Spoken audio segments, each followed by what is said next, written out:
có chân này là cái lâu lòm lệ với cái chân lâu đâm thả mò hay tuân trụ mạ chuan TCYF kan ti tahan Christian Youth Fellowship Golden Jubilee chú vô in August ni som ni le pali tlai lam dar ni hian EFCM tahan beng pui biakina man ani dona mi mal solo le zai pol thiam tak tak te clear ho ani dona ni chumi pia lama item program chi sang sang man tur ani a tun tum ka video a hian alen dak don lo wangin part 1 part 2 part 3 pon karon da mai the ni a mu nam bia wang ka video te tir tang top thleng mi lo clear sak don ni o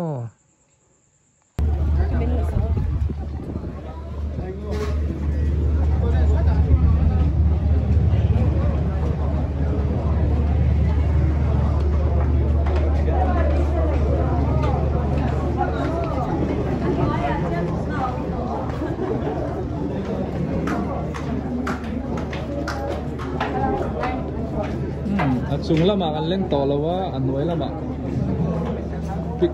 big screen in kan an to mai do na wang ve yang karate puro sang te tu ko hai na ko ni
chunga kan leng to lo hai yan ron kalbel zela hun tiam ma dar ni chan ma in kan khat der mai chunglam chumo yan a noya big screen in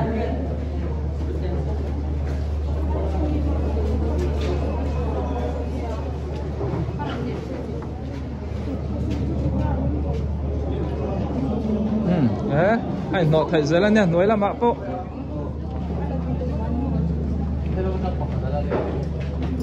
apa saya wan albe apa saya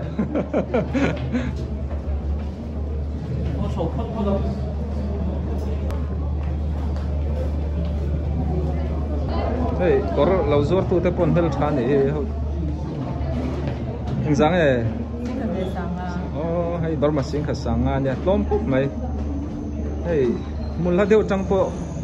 in sa du so la nei treo ne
Allah na susak tumin abaya lawin thalera tan siya Suti lai chon Davidan ahun at kira lalin raw pui tak suma o pasina lupoy na kipre na kalaw maset suti lai chon amu may pakat na suwakan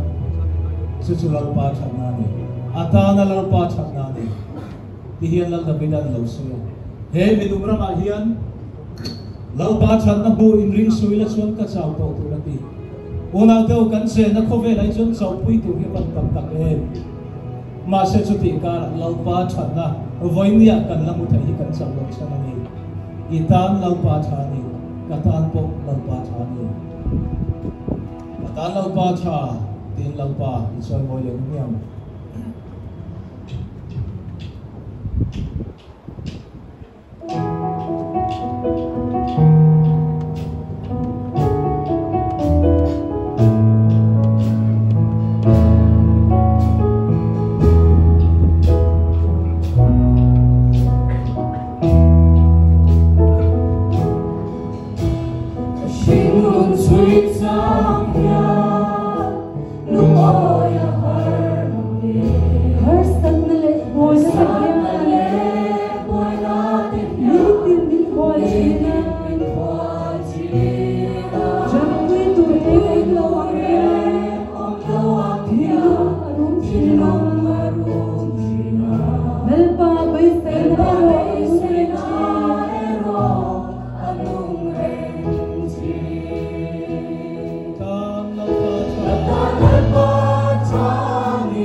lalpa jauh sapatale apolte melma tenan huwa laikha rithaitin re mangin imingan faka anma melma iti tom sakanika voinya tilum kakanang ma fakto thulai walten kan fiat puilo harsan atam tak annai thai voinya lalpa bingla lalpa soi moi tu te harsan na song te ilungay na rin mangan na te inan na te ka lalpa ifakatangin patiyan nga kutsa plantir sila ima imelma idawrale iharsan na song kalalpan tintlom sa Jerose lalpa kan nafak zerdonse kan o zongin kan fak don pero pangin lalpa iming kan fak le don kan o kan rimoy kan tunay kinpay hi irop wina ko ta kan lalpa isu aming kan tane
Golden Jubilee loma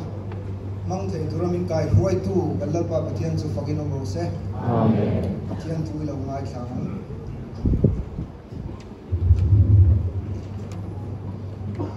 o nam tin reng te u lal pa chu fakula mi tin reng te u ama chu fakro angil nei na chu kan chunga anasa in lal pa chu tak chu kung koi nom don sia lal pa chu fakro tu kan share kalpan kan sa ta am so se amen tuna ni bui kan sa dingin kan program he khat na number pakhat na ka chan dam tu min bengin ai reng kha kan sanga kan sak zwa kan auditor TCF auditor nula van luin kan hunte pathian ne na lan sang thal ton ni kan zai ni ding amu tu min venin antai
thôn khat korin